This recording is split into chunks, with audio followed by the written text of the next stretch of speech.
नमस्कार साथियों, सृष्टि क्लासेस के YouTube चैनल पर आपका बहुत बहुत स्वागत है।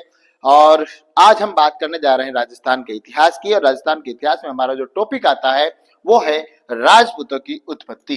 राजपूतों की उत्पत्ति, राजपूतों की उत्पत्ति, और इसके बारे में आज हम पढ़ने वाले हैं। ठीक है, देखिए हमारा एक वंश आता है और उस वंश का नाम आता है वर्धन वंश। ठीक है, और इस वर्धन वंश में हमारे एक प्रतापी शासक हुए हैं और उनका नाम आता है साहब, एक हमारे प्रतापी शासक हुए, उनका नाम आता है हर्षवर्धन। क्या नाम आता है? हर्षवर्धन। ठीक है, और हर्षवर्धन की मृत्यु होती है 647 ईस्वी में, इनकी मृत्यु हो जाती है। और इनकी मृत्यु के पश्चात से ही राजपूत काल प्रारंभ माना जाता है। उसका कारण यह है कि हर्षवर्धन के समय तक भारत एकता के सूत्र में बंधा हुआ था, लेकिन इनकी मृत्यु के पश्चात भारत छोटे छोटे राज्यों में विभक्त हो गया और उन छोटे छोटे राज्यों ने अपने आप को स्वतंत्र घोषित कर लिया। ठीक है, तो माना जाता है कि राजपूत काल का जो समय आता है, राजपूत काल का जो समय आता है वो आता है साहब 7वीं सदी से 12वीं सदी तक। ठीक है, अगर हम इसको ऐसे भी देखें तो इसको ऐसे भी मान सकते हैं कि हर्षवर्धन की मृत्यु के पश्चात से, हर्षवर्धन की मृत्यु के पश्चात से, हर्षवर्धन की मृत्यु के पश्चात से, तथा इधर अगर हम बात करें तो मोहम्मद गोरी, ये मोहम्मद गोरी वही है जिसने पृथ्वीराज चौहान तृतीय से तराइन के युद्ध किए थे। इस युद्ध के पश्चात से मोहम्मद गोरी के गुलामों का अधिकार दिल्ली पर हो गया था।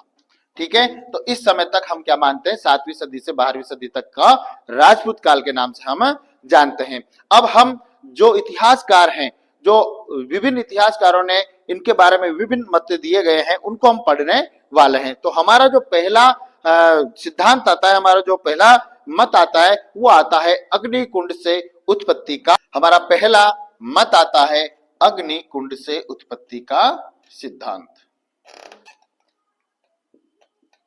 अग्निकुंड से उत्पत्ति का सिद्धांत। ठीक है, अग्निकुंड से उत्पत्ति का सिद्धांत। अब हम इसके बारे में चर्चा करेंगे, इसके प्रतिपादन कौन थे, कि कौन सी रचना में इसका वर्णन मिलता है। ठीक है, तो साहब अग्निकुंड से उत्पत्ति के सिद्धांत के जो प्रतिपादक हैं वो हैं चंद्रबरदाई। कौन है इसके प्रतिपादक? चंद्रबरदाई साहब। चंद्रबरदाई कौन? तो चंद्रबरदाई के बारे में हम बात करें। चंद्रबरदाई पृथ्वीराज चौहान तृतीय के दरबारी कवि थे। पृथ्वीराज चौहान तृतीय के दरबारी कवि थे। चौहान तृतीय के दरबारी कवि थे। इनका जो मूल नाम आता है, वो मूल नाम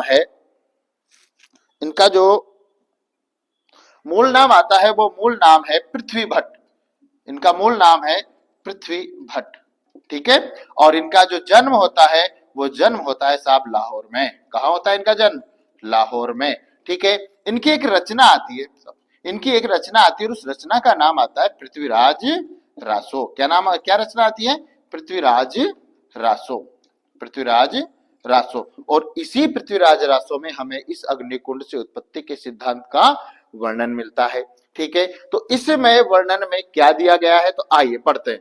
पृथ्वीराज रासो में वर्णन मिलता है कि राजपूतों की उत्पत्ति कैसे हुई। तो इनका मत है कि प्राचीन समय में ऋषि मुनियों जो यज्ञ किया करते थे, आपको समझ में आ रहा होगा कि अग्निकुंड की बात करें यानी कि यज्ञ से संबंधित तो होना ही है। ठीक है, तो प्राचीन समय में जो ऋषि मुनि यज्ञ किया करते थे तो उनको विध्वंस करने, नष्ट भ्रष्ट करने, अपवित्र करने राक्षस जाति के लोग आ जाया करते थे और उसको नष्ट भ्रष्ट कर दिया करते थे। ठीक है, अब जब ये नष्ट भ्रष्ट होने लगे तो हमारे एक ऋषि आते हैं और उन ऋषि का नाम आता है वशिष्ठ। हमारे ऋषि का नाम आता है ऋषि वशिष्ठ। ठीक है, और इन ऋषि वशिष्ठ ने इन राक्षस जाति के लोगों को समाप्त करने के लिए 4 योद्धाओं को उत्पन्न किया। ठीक है।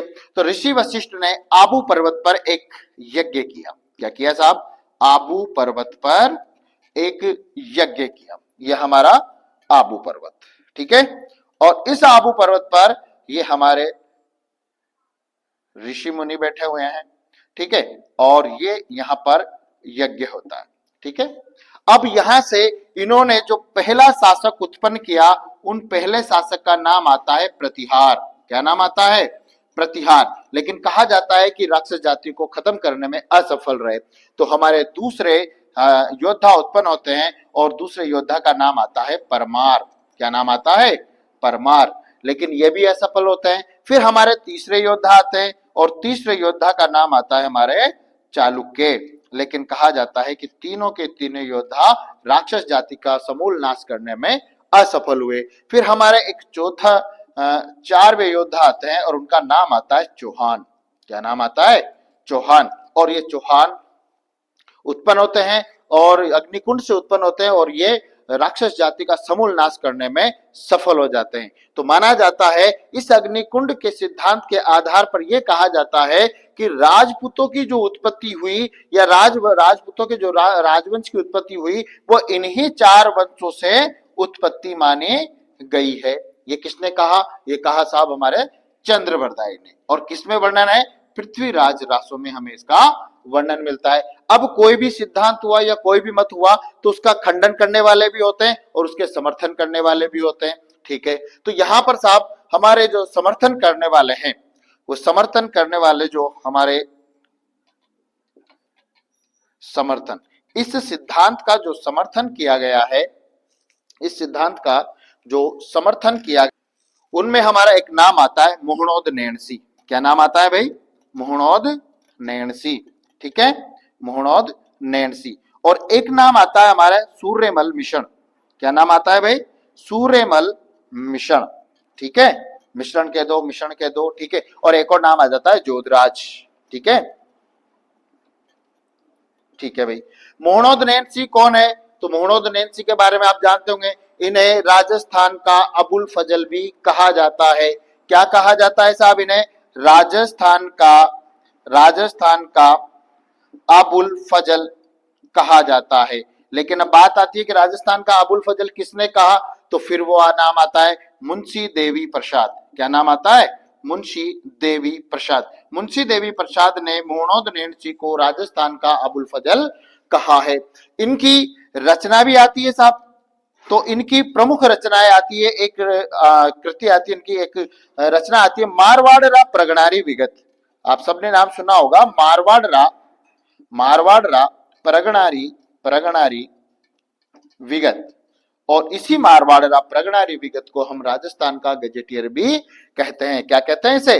राजस्थान का गजेटियर भी कहते हैं, गजेटियर भी कहते हैं। फिर इनकी एक और रचना आती है और वो आती है नैणसीरी ख्यात। एक ख्यात आती है इनकी और उस खेत का नाम क्या है? ख्यात का नैणसीरी ख्यात, ठीक है भाई। फिर हम इनकी बात करें सूर्यमल मिश्रण की, तो सूर्यमल मिश्रण के बारे में कहा जाता है कि ये राजस्थान के राज्य कवि थे। राजस्थान के राज्य कवि थे, ठीक है। इनकी रचना भी आती है, जो प्रसिद्ध रचना है वो प्रसिद्ध रचना का नाम आता है वंश भास्कर। क्या नाम आता है? वंश भास्कर। और एक आती है वीर सतसई, एक रचना आती है वीर सतसई, ठीक है। तो ये तो हमारे समर्थन करता हो गए, लेकिन खंडन करता भी आते हैं, ठीक है। हम खंडन करता की बात करते हैं, तो खंडन करता कौन है भाई? सब बात करते हैं खंडन कर्ता की। तो खंडन कर्ता में हमारे पहला नाम आता है डॉक्टर जगदीश गहलोत। क्या नाम आता है? डॉक्टर जगदीश गहलोत, ठीक है। उसके बाद में नाम आता है हमारा सीवी वैद्य। क्या नाम आता है?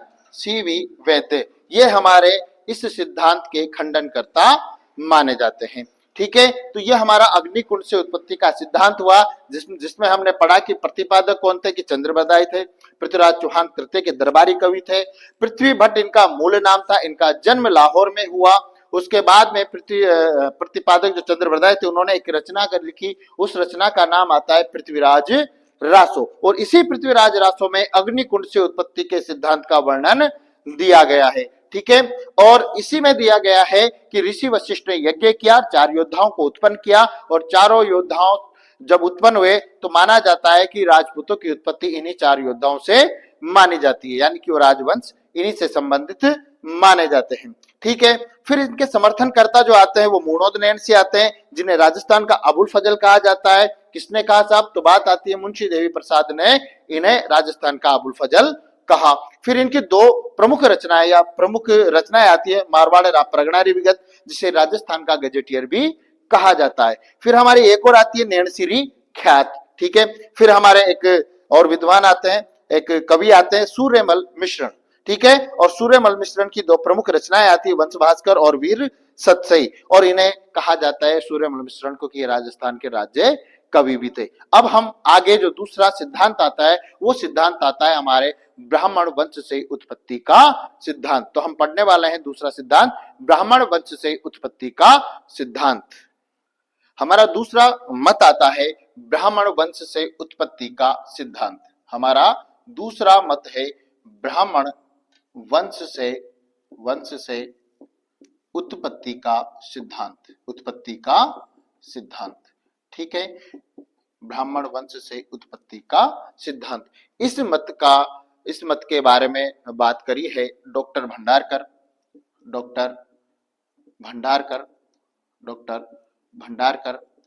डॉक्टर दशरथ शर्मा, और एक और इतिहासकार आते हैं हमारे डॉक्टर गोपीनाथ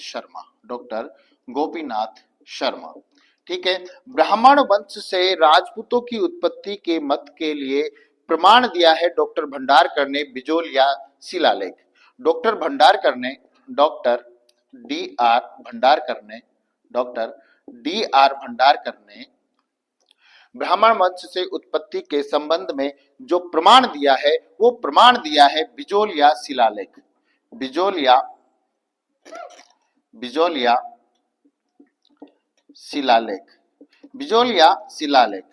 इस शिलालेख में लिखा हुआ है, इस शिलालेख में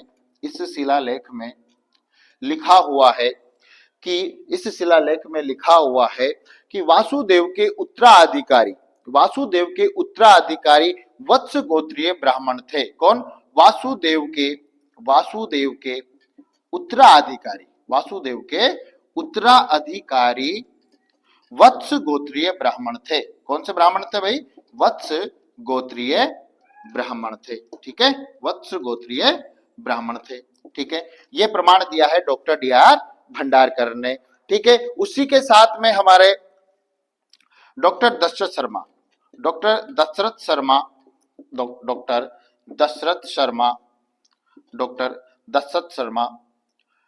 परमारों को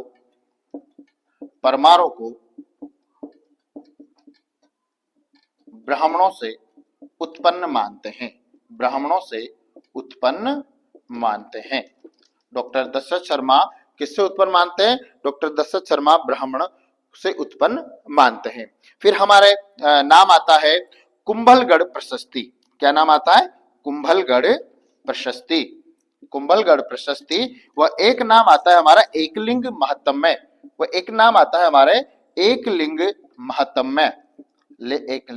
महत्तम। इनमें भी वर्णन मिलता है कि बापा रावल को, कुंभलगढ़ प्रशस्ति व एकलिंग महात्म्य में वर्णन मिलता है कि बापा रावल को आनंदपुर के ब्राह्मणों से संबंधित माना है। कहाँ के ब्राह्मणों से संबंधित माना है बापा रावल को? बापा रावल को आनंदपुर के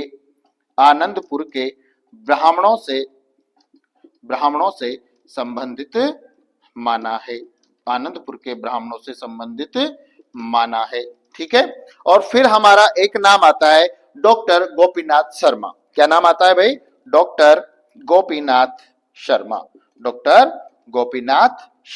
और डॉक्टर गोपीनाथ शर्मा ने गुहिलों को ब्राह्मणों से संबंधित माना है। गुहिलों को ब्राह्मणों से